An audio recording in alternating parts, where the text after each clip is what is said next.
अस्सलाम वालेकुम। तो अब हम angular momentum and parity selection rules in alpha decay देख लेते हैं।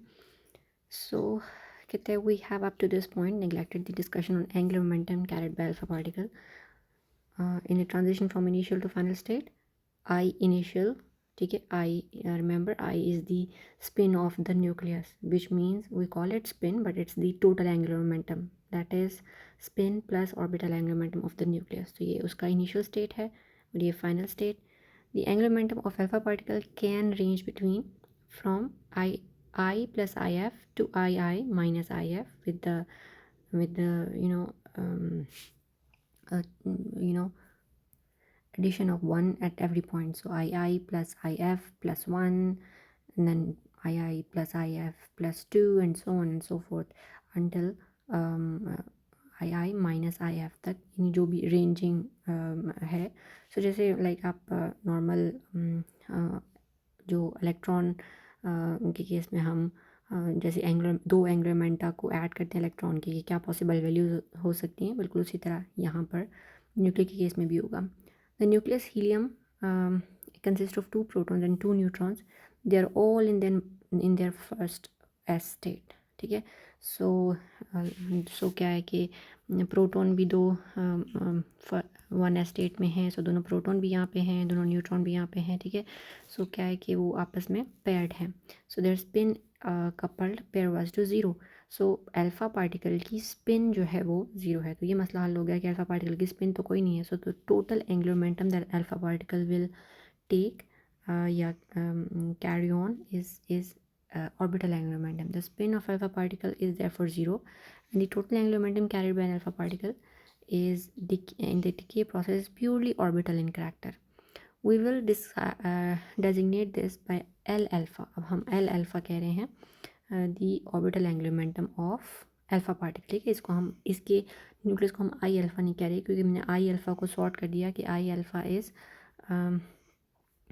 alpha is equal to spin of alpha particle plus angular momentum of alpha particle. Since spin is zero, so angular momentum of alpha particle जो है वो हम उसको L alpha लिख रहे हैं. The alpha particle wave function is then represented by YLMs with L is equal to L alpha. Thus, the parity change associated with alpha emission is -1 to the power L alpha. ठीक है. सो parity सो ये basically हमारा rule होगा. Parity change जो है इसी से हम सिलेक्शन रूल बनाएंगे. And we have a parity selection rule indicating which transaction are permitted and which are absolutely forbidden. ठीक है. सो ये जो भी अल्फ़ा मतलब एंगुलर मोमेंटम कैरी करेगा अल्फ़ा पार्टिकल, अब हमारा इनिशियल और फाइनल स्टेट पे डिपेंड करता है कि उनकी पैरिटी क्या है. तो अगर उनकी पैरिटी ऑड होगी तो एल अल्फ़ा मीनी पैरिटी ऑड होने का मतलब है कि अगर उनकी पैरिटी में चेंज होगा, एक स्टेट जो है वो प्लस होगी, जिस स्टेट में डिके हो रहा है वो माइनस होगी. तो अगर पैरिटी में चेंज होगा तो एल अल्फ़ा को क्या होना चाहिए, ऑड. और अगर पैरिटी में चेंज नहीं होगा यानी प्लस से प्लस स्टेट में ही हमारे हैं तो एल अल्फ़ा को क्या होना चाहिए, even.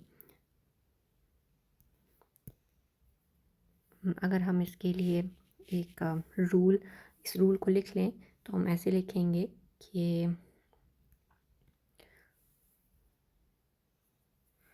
so if there is a change in parity, so if change होगा पैरिटी में तो एल अल्फ़ा ऑड होना चाहिए, और अगर नो चेंज तो एल अल्फ़ा इवन होगा. ठीक है. So this is our rule, selection rule in case of alpha decay.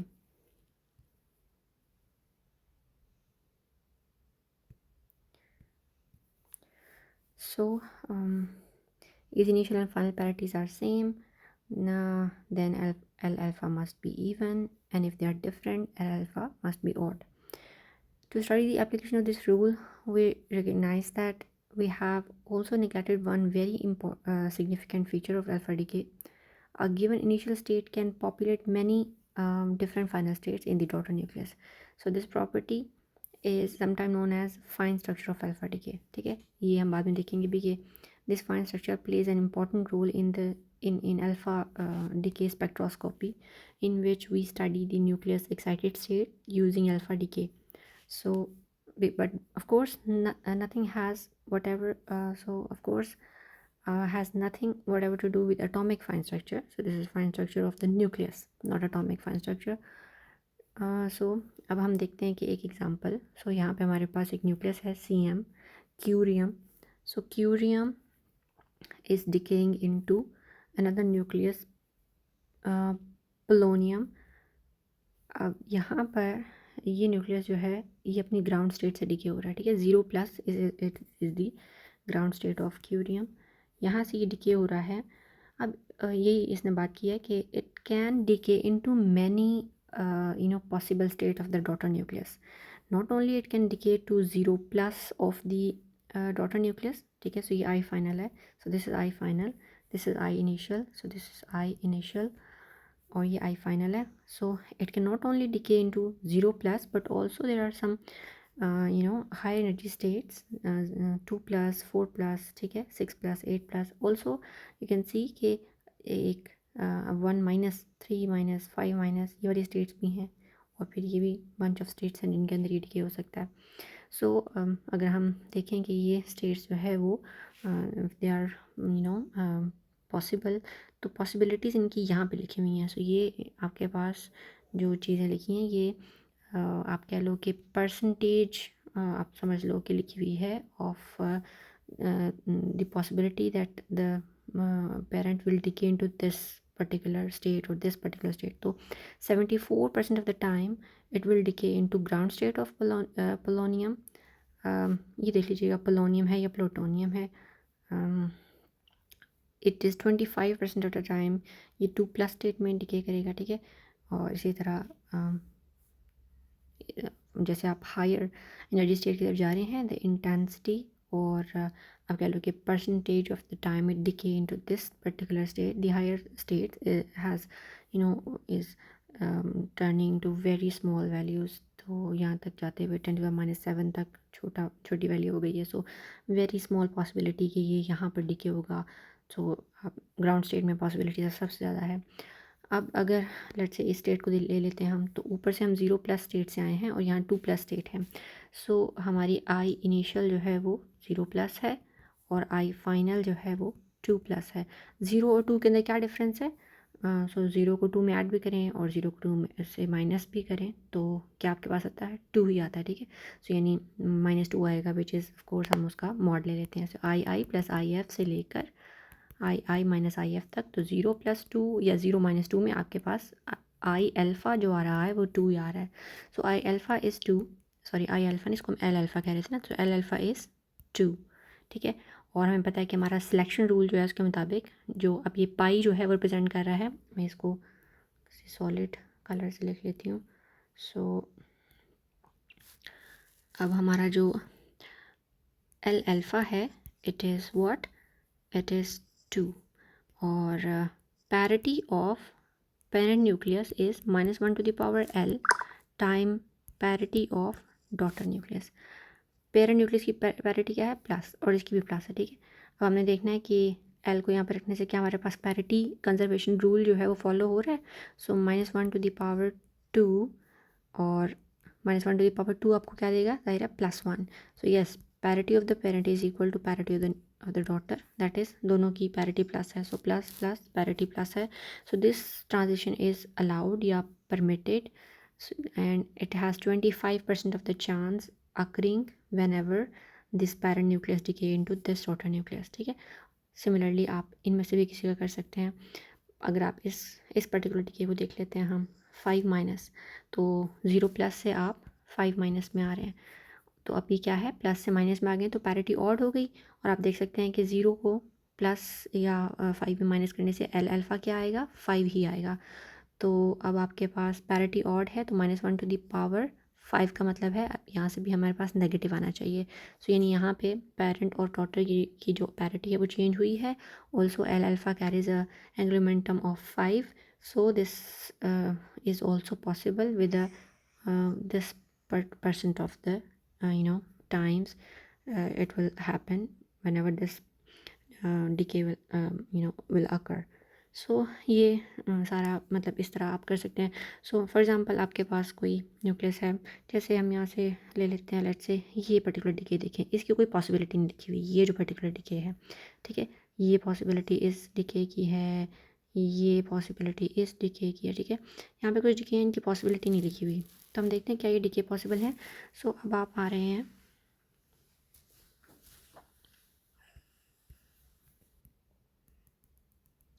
सो अभी अब 4 माइनस है, ठीक है। सो 0 प्लस से 4 माइनस में आ रहे हैं। पैरिटी को क्या होना चाहिए, एल अल्फ़ा को क्या होना चाहिए, ऑड होना चाहिए, लेकिन एल अल्फ़ा क्या है, इवन, ठीक है, क्योंकि पैरिटी प्लस से माइनस ऑड चेंज हो रही है ना। सो एल अल्फ़ा को ऑड होना चाहिए बट इट इज़ इवन। सो ये जो सिलेक्शन रूल है हमारा, उसके मुताबिक ये पर्टिकुलर ट्रांजेक्शन जो है वो पॉसिबल नहीं है, 4 माइनस वाली। इसी तरह 3 प्लस वाली भी नहीं होगी, क्योंकि पैरिटी यहाँ पे प्लस है, यहाँ पे प्लस है, ठीक है, लेकिन ये कि आप 0 से 3 में आ रहे हैं तो एल अल्फ़ा ऑड है जबकि पैरिटी इवन है। सो ये ट्रांजेक्शन भी पॉसिबल नहीं है। तो ये बीच में कुछ ऐसी ट्रांजेक्शन है जिनकी की इंटेंसिटी नहीं लिखी हुई है, उनकी परसेंटेज ऑफ द टाइम वो कितनी लाइक पॉसिबल हैं, उनकी वैल्यू नहीं लिखी हुई। सो वो ट्रांजेक्शन जो है वो एब्सोल्युटली फॉरबिडन है फॉर अल्फ़ा डीके के थ्रू। सही है, तो ये इस तरह हम बता सकते हैं कि ये हमारे अल्फ़ा डीके के सिलेक्शन रूल्स हैं। अब यहाँ पे इसको आपने थोड़ा सा पढ़ लेना है। मैं कह रहा है कंसीडर फॉर एग्जांपल ये ऑल्सो, जैसे अब एक रीज़न उसने बताया कि why alpha decay to the excited levels is like less intense, या उनकी जो परसेंटेज है वो कम है। सो यहाँ पे आप देखो कि इनिशियल, यहाँ से देख लेते हैं हम, initial state is spin 0 and thus the angular momentum of alpha particle alpha L alpha is equal to the angular momentum of final। so ये हमने एग्जांपल देखी, कहता है the alpha decay have different Q values, ठीक है। अब ये Q value for, अब देखो अगर आप पेरेंट जो न्यूक्लियस है उससे डॉटर न्यूक्लियस में आओगे, ठीक है।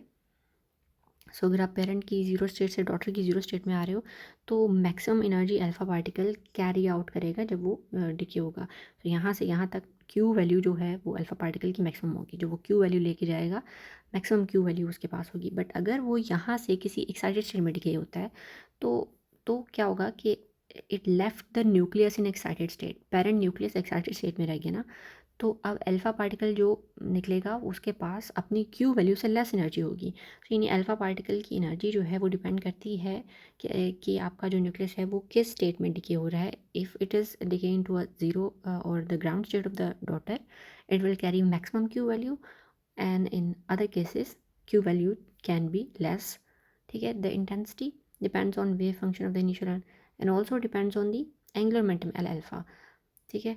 In equation it was shown that the centrifugal potential L into L plus 1 this, so ये हमारी वेव इक्वेशन के अंदर ये वाली वैल्यू आती होती है ना जब L जो है वो नॉन ज़ीरो होता है। This must be included in spherical coordinates, जब भी आप किसी हायर स्टेट में लिखे होंगे। This term which is always positive has the effect of raising the potential energy A से बी तक, वो जो भी पोटेंशियल एनर्जी का कर्व था।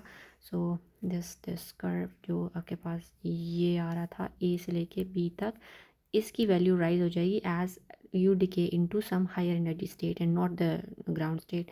सो यानी एल आपके पास जो है वो एल का चेंज ज़ीरो नहीं होगा और एल का चेंज कुछ आएगा 2 3 4 वट एवर, जिस भी हायर स्टेट में आप डिके हो रहे हैं। तो जब एल का की चेंज आएगा so you will have another potential added into your wave equation and that will raise the potential energy.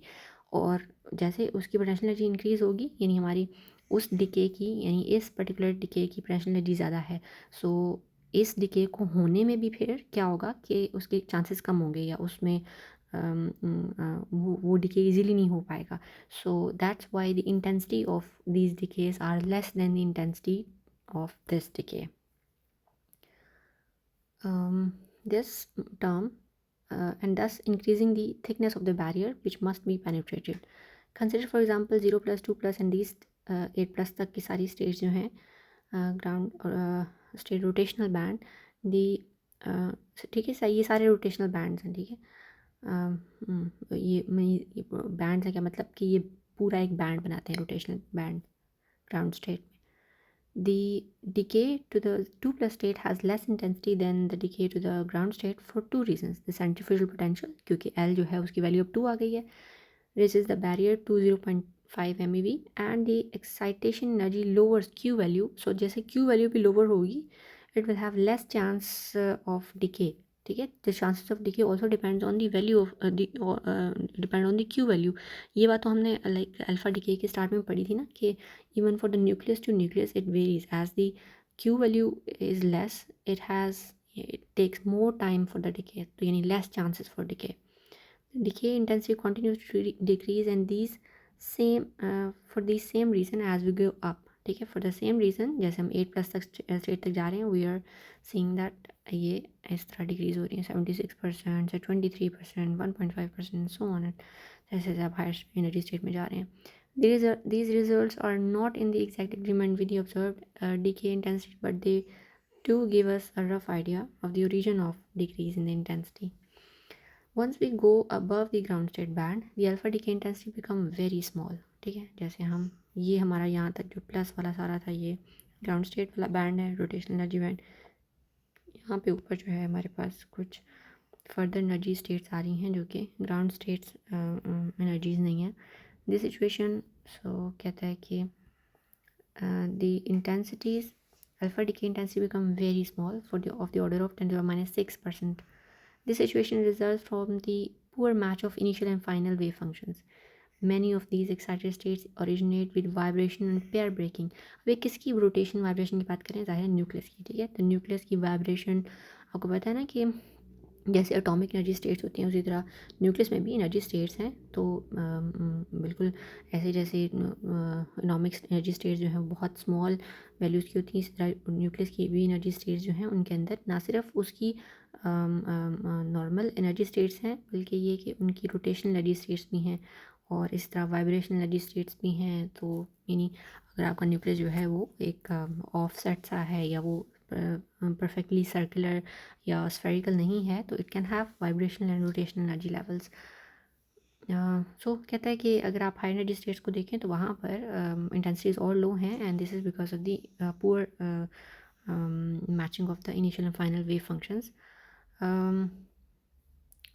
सो यहाँ से आप इतने कर लें. फर्दर ये कह रहा है कि अगर आपके पास इनिशियल और फाइनल दोनों स्टेट्स यानी आई एफ और आई दोनों जो हैं, if they are not ground states, यहाँ से जैसे आप किसी हायर एनर्जी लेवल से डिके हो रहे हैं 7/2+ स्टेट से इस एलिमेंट की डिके हो रहे हैं to the higher states of this element. ठीक है, विच एलिमेंट, दिस एलिमेंट. ठीक है, so in that case when neither initial nor final states have spin zero, the situation is not simple and there is no absolutely forbidden decay. अब इस case में क्या है कि कोई भी absolutely forbidden decay नहीं होता, हर decay की कुछ ना कुछ स्मॉल पॉसिबिलिटी होती है.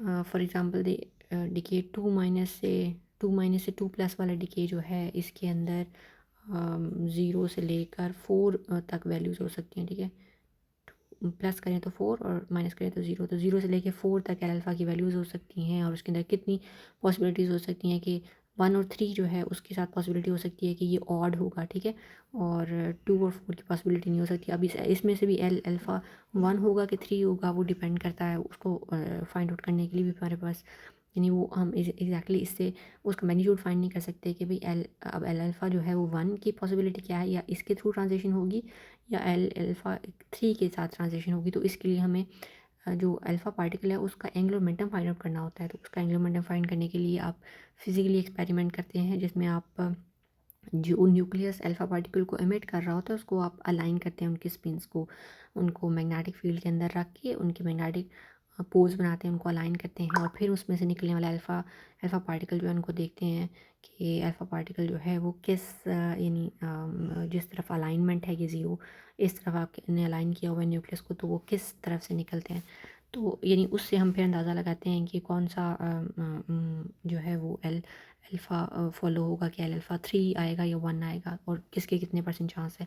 सो इन इन इन केसेस में मोस्टली डिकेज जो है वो एब्सोल्युटली फॉरबिडन नहीं होते। एब्सोल्युटली फॉरबिडन का मतलब है कि जो फॉरबिडन डिके भी लग रहा हो उसका भी कुछ ना कुछ चांस होगा।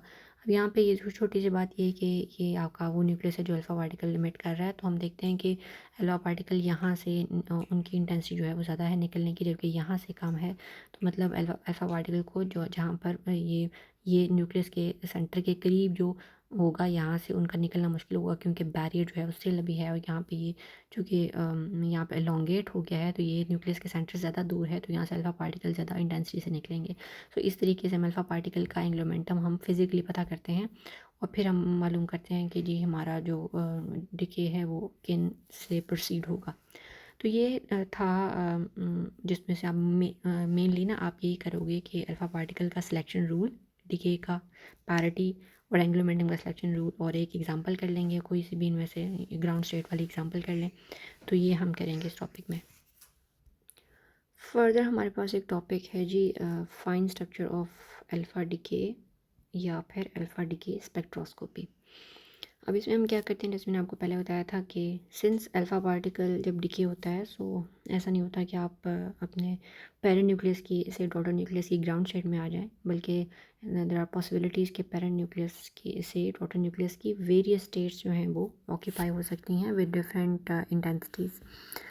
तो ये एक जो चीज़ है अल्फ़ा डिके में, this is very helpful in studying the ground studying the excited states of the daughter nucleus. So आपको इससे हम न्यूक्लियस की एनर्जी लेवल्स को यानी लेबल कर सकते हैं कि कौन से एनर्जी लेवल जो है वो कितने डिफरेंस पे पड़े हुए हैं। So energy measurement in alpha decay emitted by radioactive substances indicate that a number of alpha emitters show group of discrete alpha particle energies rather than a single energy. This is known as the fine structure of alpha ray energy spectrum. So consider for example bismuth by alpha emission to titanium. So this is bismuth, ये alpha emission करता है तो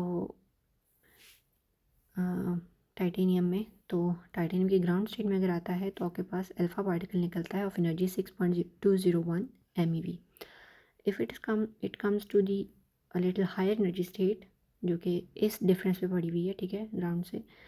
सो इसके अंदर आपके पास energy आ जाती है 6.161, ठीक है। Similarly further high energy state में alpha particle with 5.873 MeV energy and so on. अगर आप इस एनर्जी स्टेट को देखें तो 5.583। तो अब देखो कि अल्फा पार्टिकल एनर्जीज जो है वो डिक्रीज हो रही हैं जैसे आप ग्राउंड स्टेट की बजाय हाई एनर्जी स्टेट्स के अंदर डिके मतलब हो रहा है, तो अल्फा पार्टिकल जो है वो लोअर एनर्जी का निकल रहा है। The most energetic alpha ray correspond to disintegration energy of Q is equal to this, that is to the ground state. In addition to alpha ray, in addition to this, there are alpha rays corresponding to disintegration energies of 6.161 and this and this and this. So these are giving rise to the fine structure. This fine structure in alpha ray spectrum can easily be explained in terms of nuclear energy levels. यानी ये हमें एक तरह से ये हमारी confirmation है, proof है इस बात का कि न्यूक्लियर एनर्जी लेवल एग्जिस्ट करते हैं। Nuclear energy levels diagram for above decays shown in the figure. When parent element decays by alpha emission, the daughter element may go over to any one of the number of loud energy levels. The state correspond to lower energy level known as ground state, and those with higher are called the excited states. The most energetic alpha particle correspond to alpha decay to the ground state, ठीक है। और जबकि जैसे ही आप high energy state में जाएंगे तो alpha particle की एनर्जी कम होती जाएगी। Difference between pair of disintegration energies give directly the energy difference between the various energy levels. So for example, अगर आपको तो मतलब you have access to only alpha particle energies ना, तो अगर आप अल्फा पार्टिकल की दो बहुत करीबी एनर्जी का डिफरेंस देखें, that difference will directly lead to the difference in the excited levels of those different excited levels. तो यानी ये जो दो एनर्जी लेवल्स हैं इनके बीच में डिफरेंस पता करने के लिए आपको सिर्फ इन दो अल्फा पार्टिकल की एनर्जी का डिफरेंस जो है पता करना है। अल्फा पार्टिकल की एनर्जी हम क्यू वैल्यू उसे हम पता कर सकते हैं। So it is 40 keV। सो ये हमने इनका डिफरेंस जो है पता कर लिया, it is 40 keV। Similarly in दो का डिफरेंस जो है वो 328 फर्स्ट और थर्ड वाले का डिफरेंस जो है वो 328 के भी है and so on thus the fine structure of alpha spectrum not only gives an indication to existence of energy levels energy states in nucleus but also proves a method of measuring their energies। ठीक हो गया जी। इसके लिए आपने fine structure of alpha spectrum के लिए आपने ये एक प्रूफ जो है वो कर लेना है।